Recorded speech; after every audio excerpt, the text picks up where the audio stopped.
தமிழ்நாட்டு அரசியல் களத்துல திராவிட சித்தாந்தம் தான் ஆட்சி அரியணையில அமர்ந்து தொடர்ந்து ஆயிரம் ஆண்டுகள் கோலோச்சணும் அப்படிங்கிற ஒரு எண்ணம் திராவிடர்களுக்கு மிகப்பெரிய அளவு இருப்பது கண்கூடாவே தெரியுது. அந்த அளவுக்கு திராவிடர்கள் துளியும் தமிழர்களை ஆட்சி அரியணையில அமர விட்டுறக்கூடாது, இல்ல தமிழ் தேசிய கருத்தியல கொண்டவர்களை ஆட்சியில உட்கார விட்டுறக்கூடாது அப்படிங்கிற ஒரு எண்ணத்துல இருப்பது கண்கூடாகவே தெரியுது. ரொம்ப முக்கியமா சீமானவர்கள் பெரியாருக்கு எதிராக கடுமையான தன்னுடைய எதிர்வினையை ஆற்ற தொடங்கியதுல இருந்தே சீமானுக்கு எதிரான கடுமையான எதிர்வினையும் திராவிடர்கள் பக்கம் இருந்து வந்துட்டு இருக்கு. அந்த அளவுக்கு எப்படியாவது சீமான முடக்கிடணும் அப்படிங்கிற ஒரு எண்ணம் அவர்களுக்குள் இருப்பது கண்கூடாவே தெரியுது. இந்த சூழல்ல இன்றைய தினம் நாம் தமிழர் கட்சி தன்னுடைய ஈரோடு கிழக்கு இடைத்தேர்தலுக்கான வேட்பாளரை அறிவித்திருக்கக்கூடிய சூழல்ல திராவிடர்கள் மிகப்பெரிய அளவு பயந்து நடுங்கிட்டு இருக்காங்க. அதுக்கு ஒரு சின்ன சாம்பிளாக திராவிடத்தின் மிகப்பெரிய ஆதரவாளரான பெரியார் சரவணன் தன்னுடைய சக திராவிடர்களுக்கு ஒரு கோரிக்கையை வச்சிருக்கிறாரு. அதுல காலம் இன்னும் கடந்து விடவில்லை, உடனடியாக அதிமுகவை களத்தில் இறக்க வேண்டும். ஈரோடு தொகுதி சட்டமன்ற இடைத்தேர்தலில் அனைத்து கட்சிகளும் தேர்தலை புறக்கணித்த நிலையில் திமுகவும் நாம் தமிழர் கட்சியும் நேரடியாக நேருக்கு நேராக களத்தில் தேர்தலை சந்திப்பது என்பது ஒரு வரலாற்று பிழையாகத்தான் முடியும். இது எதிர்கால தேச நலனுக்கும் எதிர்கால அரசியலுக்கும் நல்லதல்ல. குறைந்தபட்சம் அதிமுகவில் பேசி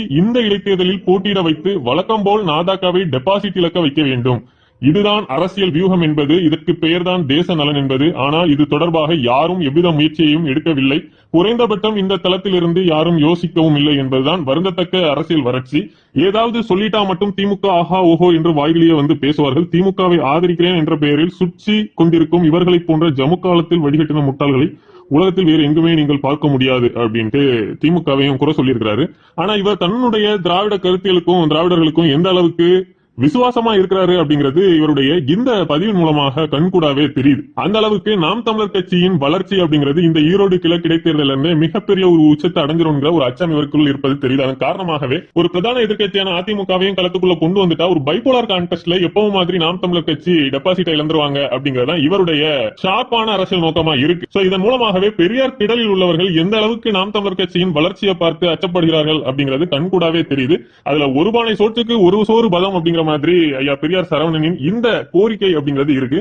எது எப்படியோ இனி அதிமுக களத்துக்குள்ள வரதுக்கான வாய்ப்புகள் இல்ல. அப்படி வந்தாலும் அவர்களை மக்கள் பெரிய அளவு மதிக்க போறதும் இல்ல. களத்துல தைரியமா திமுகவை எதிர்த்து சண்டை செய்யக்கூடிய ஒரே கட்சி நாம் தமிழர் கட்சி தான் அப்படிங்கறத சீமான் அவர்கள் நிரூபித்து இப்ப வேட்பாளரையும் களம் இறக்கிட்டாரு.